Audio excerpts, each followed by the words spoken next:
Shalom Bapak Ibu Saudara-saudari yang terkasih di dalam Tuhan.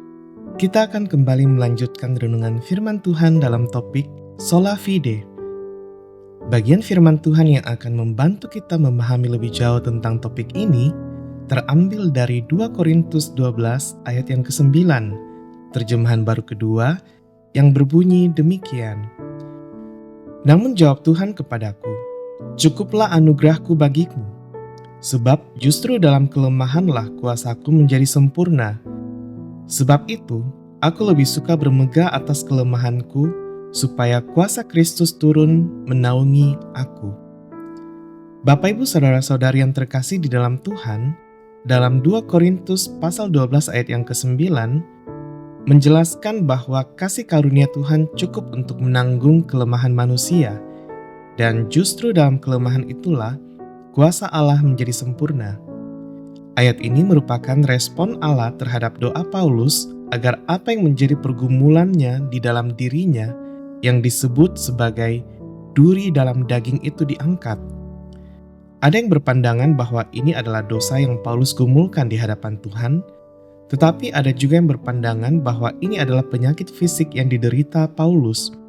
Dan Tuhan menjawab bahwa anugerah atau kasih karunia sudah cukup dan memungkinkan untuk kuasa Kristus dinyatakan melalui kelemahan Paulus. Melalui perenungan tentang sola fide, kita kembali diingatkan bahwa keselamatan dan segala berkat rohani diterima melalui iman kepada Kristus, bukan oleh perbuatan baik manusia. Oleh sebab itu, ada dua hal yang dapat kita pahami berkaitan dengan anugerah ini. Yang pertama, anugerah atau kasih karunia Tuhan yang membuat orang kuat dalam kelemahan hanya dapat diterima melalui iman.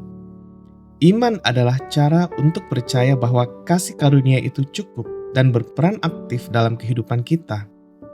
Yang kedua, Paulus tidak mengandalkan kekuatannya sendiri untuk mengatasi kelemahan, tetapi mengandalkan Kristus. Demikian pula iman memampukan kita untuk melepaskan kepercayaan diri dan bersandar pada kekuatan Kristus melalui kasih karunia-Nya.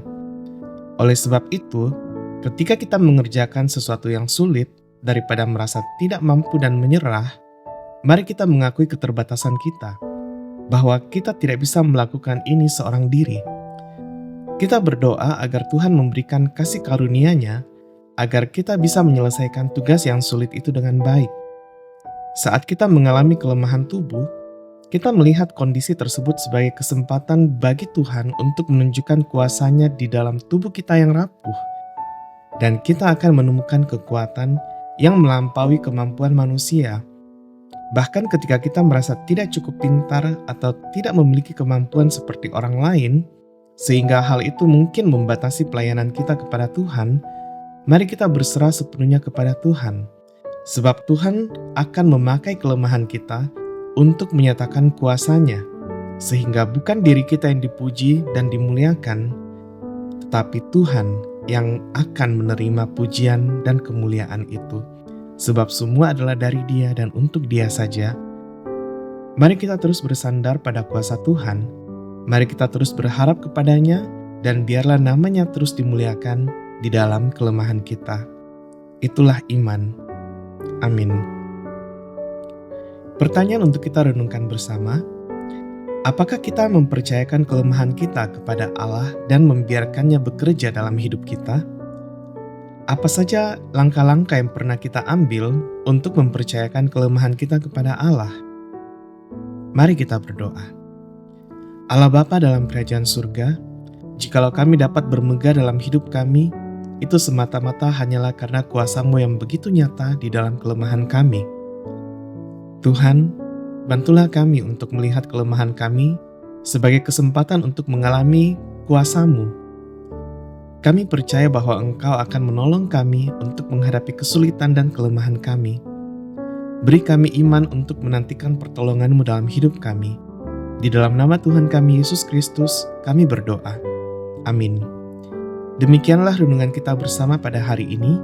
Kiranya kita boleh terus bertumbuh setiap hari di dalam Tuhan. Amin.